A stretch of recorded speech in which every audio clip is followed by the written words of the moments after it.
Hey guys, Mike Sammer here, Get Sold Realty, and this is your January 2024 market update.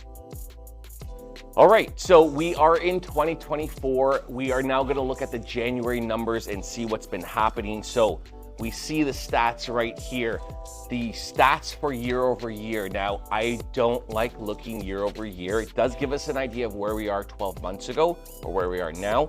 But more importantly, what I like to look at are actually the month over month numbers. And we're gonna get into what's happening with the market because I know a lot of you have some questions.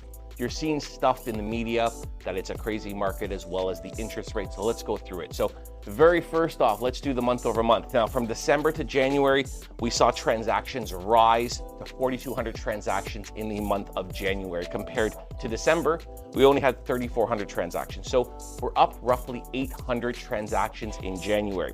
The new listings surged to 8,300 new listings, 8,300 new listings compared to December, which again is pretty well always slow.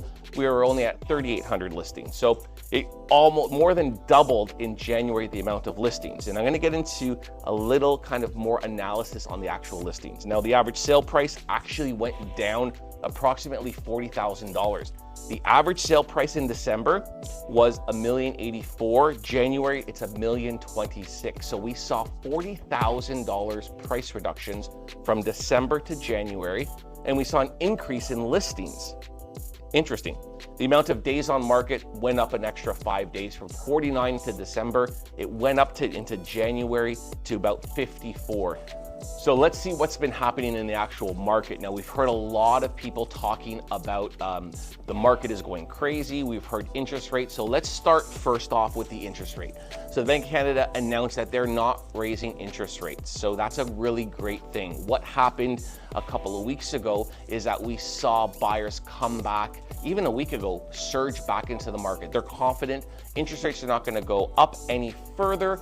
They're possibly going to come down. Now, a lot of people thought that they were going to come down in springtime. Now, the last couple of notices or news that I've heard from actual people in the industry, as well as the government, saying that the real estate market is way too active right now.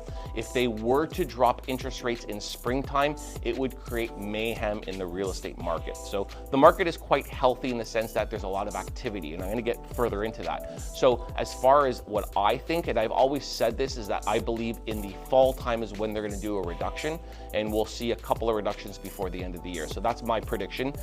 This is just solidifying that they're not going to do a interest rate reduction in April, in the springtime. It would make the market way too crazy. Now, you've heard about 85 offers on a property in Mississauga. There's been properties in Cambridge to Etobicoke to Hockley Valley that had 9, 10, 15 offers on it. What is that staying right now? Well, let's take the one in Mississauga that sold 85 offers. It sold for $250 over asking price. It sold for market value. It sold for exactly what all the other comps have been selling for. So it basically just states that the strategy works to get the property sold, but the strategy is not working to get these astronomical numbers well over what the market's going to give.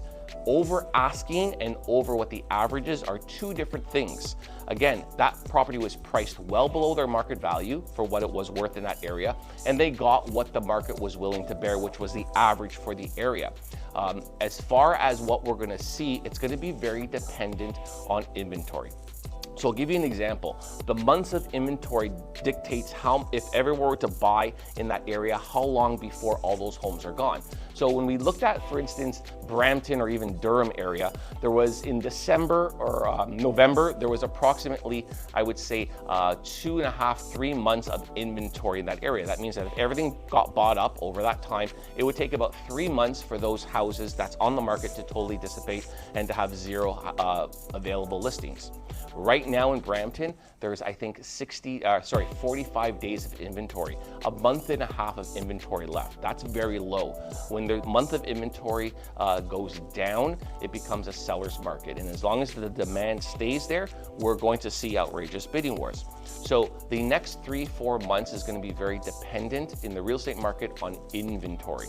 We know the interest rates are not going to go up. We know kind of they're not going to go down, but it's going to come down to how much inventory. So if you're thinking of selling, it is very geographical specific to where you are, dependent on what you're going to get as far as the demand.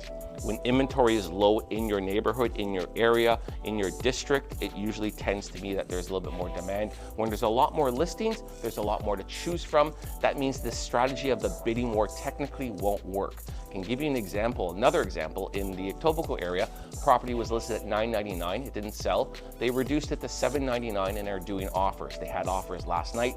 They only had 2 offers on the property. And those offers, just because you get 2, doesn't necessarily mean that they were well above where these people actual expectations want to be.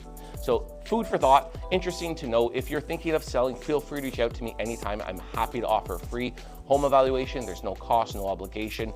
And if you're looking to buy, let's sit down and talk. I can put you in contact with the proper mortgage broker, and we can start going and looking at homes. So thanks so much, guys. Have a great day, and we'll talk to you soon.